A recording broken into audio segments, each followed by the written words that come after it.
Hello friends, কেমন আছো সবাই? তো আজকে আমরা এক জায়গায় এসেছি, বলো তো কোন জায়গায়? তো আজকে আমরা এসেছি চাকান্দা ভান্ডারি। আমার জীবনে আমি প্রথমবার আসলাম এই মেলায়, তাও আবার বদ্দি নিয়ে আসলো দিনের বেলায়। তো রাত্রেবেলায় শুনেছি অনেক ভিড় হয়, সেজন্য আমরা কিন্তু দিনের বেলায় আসলাম পুজো দিতে। আমি তো ছোটদের বাড়িতেই ছিলাম, বড়দি আমাকে ফোন করে এত জোর করছিল না, গিয়ে আর থাকতেই পারলাম না। আর মেন কথা হচ্ছে আমারও যাওয়ার ইচ্ছে ছিল, কারণ কি আমি তো কোনোবার ওই মেলাটা যাইনি, সেজন্য কিন্তু যাওয়ার ইচ্ছে ছিল, তাই আমি কিন্তু চলেও গেলাম।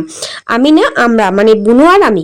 তো ওই মেলাটা বলতে গেলে আমাদেরকে কোনো মানে আশেপাশের যে মেলাগুলো হয় সেগুলোর কোথায় আমি বাদই দিলাম। বলতে গেলে দুর্গাপূজায় শুধু আমরা মানে আমাদের বাজারে যে মেলাটা হয় ওইখানেই ঘুরি, আর আর কোথাও কিন্তু যাই না। আসলে আমাদেরকে দাদা কোথাও নিয়েই যায় না, ও একা একা যায়, বলে কি মেয়ে মানুষ কিসে মেলা বাজার।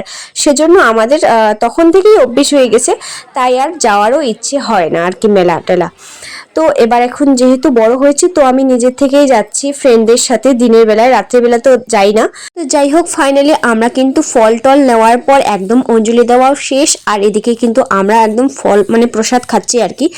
তো প্রসাদ খাওয়ার পর একটু ঘুরেই কিন্তু আমরা চলে যাব বাড়ি, যেহেতু দিনের বেলায় আর এত পরিমাণে রৌদ্র কি বলবো। আর তো এদিকে দেখো একটা ভাই এখান থেকে ফুল নিচ্ছে আর কি, আর এদিকে কিন্তু ভয়ও পাচ্ছে। তো তারপর জিজু খাবে লুচি ফুরি। তো লুচি আর সবজি আমরা খেয়ে নিচ্ছি। আমার তো একদম অপছন্দের খাবার, মানে আমি খাই না বলতে গেলে, তো যাই হোক একটু তো খেতেই লাগে। তো তারপর আমরা কিন্তু খেয়ে নিলাম পুরি। পুরি খাওয়ার পর দিদি কি বলে সেটা শুনি। ভালোই লাগছে, কিন্তু ওই যে কদিন কিছু খাইনি না, খাইলাম একটু রুটি আর পাউরুটি খাইলাম না, এটা পেটে এরকম করে। ও এখন মানে আপনি মানে কোথা থেকে আসেন? আমি ওই যে লাটাগুড়ি ফরেস্ট। ও আপনি কি ফরেস্টে থাকেন? ফরেস্টের ডিপার্টমেন্টে চাকরি করি। ও আর আপনার বর? আমার বর কোর্টের মন্দির। ও আচ্ছা, তো আপনি এখন কোথায় বাড়ি, কখন বাড়ি যাবেন? ঘুরি, এখনো ঘুরি নাই মেলা। ও মেলাটা তো বিশাল বড়, কিন্তু রাত্রে বেলায় মনে হয় ভিড় হয় প্রচণ্ড, তাই না? প্রচণ্ড মানে প্রচণ্ড। তার সেই জন্য দিনের বেলায় আসেন। আচ্ছা, আর কিছু না না আর কিছু না, ঠিক আছে, ধন্যবাদ দিদি আপনাকে। এই যে আপনি দিদি, আপনি কোথা থেকে আসেন? আমি লাটাগুড়ি। কেমন কেমন লাগতেছে মেলা এসে? ভালো লাগতেছে, রাত্রেবেলা আসলে বেশি ভালো লাগতো। তাই? হ্যাঁ। আসতেই তো পারেন, অনেক দূরে বুঝি বাড়ি? না, কাছে। ও তাহলে আসছেন না কেন, আসতেই পারেন। আসবো একদিন, দেখা যাক কবে আসি। আচ্ছা, কি খাইলেন এখন? পুরি আর সবজি। অঞ্জলি তো শেষ হয়ে গেছে নাকি? হ্যাঁ। আচ্ছা ঠিক আছে, টাটা, আমি আর কিছু বলবো না। ঠিক আছে। চলো এবারে আমি তোমাদেরকে মেলাটা ঘুরিয়ে দেখাই। এটা কিন্তু বিশালই বড়, না বল? সব ঢাকা আছে এখন। দিনের বেলা আর কি থাকবে, এই যে জলপাই দুর্গাপূজা, এটা ভীষণ আমি মিস করি। কিন্তু এটা চাইলেও খেতে পারবো না, যা পরিস্থিতি। ভীষণই মানে ভীষণই বড়, রাত্রেবেলা মনে হয় মেলাটা খুবই সুন্দর হয়, ওটা আবার কি বড় পেলা যাবে। তো দেখতেই পাচ্ছ মেলাটা কত বড় আর কত দোকান আসছে মেলাটায়।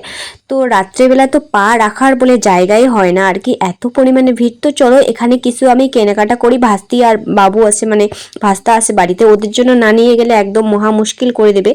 আরও ছিল দুইটা বুনু, তো তাদের জন্যও কিছু নিয়ে নেই। আমি সবার জন্য হেয়ার ফেল নিলাম, আর ভাগ্নি আছে মানে ছোটদের মেয়ে, ওর জন্যও কিছু কিনে নেই।